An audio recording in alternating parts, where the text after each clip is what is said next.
Runaway, a road adventure, is a point-and-click graphic adventure game Computer adventures? Yeah, I love them! released in 2001 and was developed by Pendulo Studios.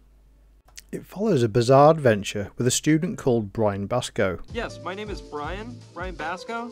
Brian? Dude, what a name! And Gina Timmins, a lady who witnesses a murder and whom Brian nearly runs over at the start of the game, after she ran away from the thugs who had done it. She's hiding a few secrets and has in her possession a mysterious crucifix, which the thugs were after. You spend most of the game trying to learn about this crucifix and unravelling why they would kill somebody just to find such an innocuous object. In this game we'll learn that Brian likes starting fires, Ow! smashing things, breaking into safes, and getting drugs from a vacuum cleaner. Bingo! Here's the pill. Along the way, Brian will encounter stereotypical villains, a trio of drag queens, I'm not used to this, so one drag will do. a crazy guy,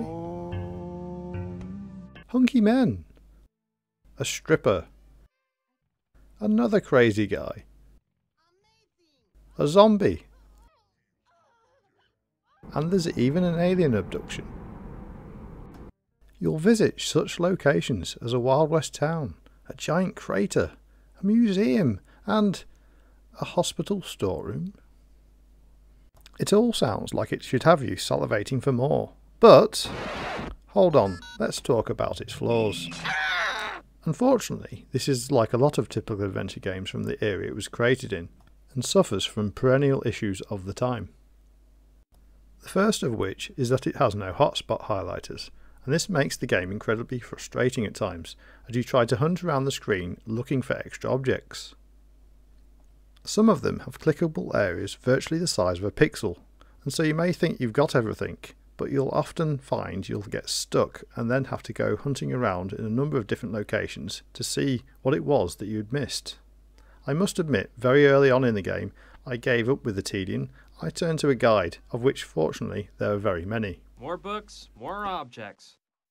Another typical adventure game trait is the quests where you go back and forth multiple times, repeating the same task over and over until it is finished. One particularly annoying task was to fetch some water for a steam engine, and required me to go back and forth about 6 times. Actually, make that 7, as it didn't bother to tell me that the tank was full until I'd gone back for some more, and then found I couldn't add any extra. It's a mess. And then there was another task where I knew I needed a bucket and had one nearby that I could quite easily empty the contents of, and so I could make use of it. But no, the game wants you to use another bucket, one that's already empty, as Brian apparently doesn't like to make a mess in an abandoned and derelict goods wagon. Okay, there are some moderately acceptable tasks, such as a puzzle where you have to measure out some fuel using a limited selection of measuring tubes. And as this is requiring a simple bit of mathematics, it gave you something that was moderately interesting to do. But then you'll get the usual adventure game, let's stick a bunch of weird objects together task, such as when I made some bullets out of lipstick. And even at the start of the game, it wasn't made entirely obvious that a right click swapped between looking at and grabbing an object, meaning that initially I hadn't a clue how to pick things up until I did a little bit of trial and error.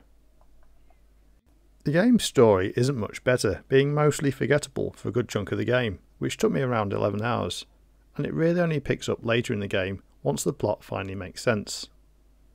The characters themselves are mostly acceptable, apart from the odd bit of dodgy voice acting. By the way, that helmet you gave me is way cool. You wouldn't happen to have another one for me, would ya?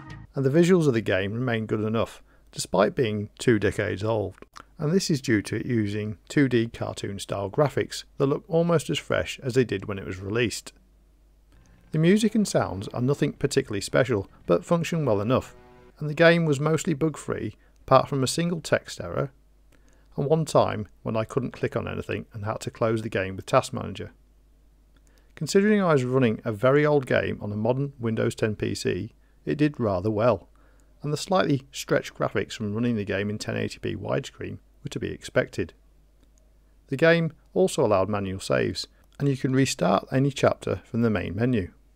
So then, is Runaway a runaway hit? Oh my God! Or is it something you'd be better off running away from. Well, I think you already know my opinion on that by now, especially when it has such highlights as cleaning a window and defrosting a freezer. Done that. Now it'll start to defrost. Okay, it's not the worst game ever, and has some good bits, but it's certainly nothing out of the ordinary either. And I'd only really recommend it if you're a major old school adventure game fan. There are further games in the Runaway series, and I'll be playing them in the near future, so keep a lookout on our channel for our review of them. For now, it's goodbye from me, and it's goodbye from Brian and Gina. Thank you for watching, and please leave a comment below.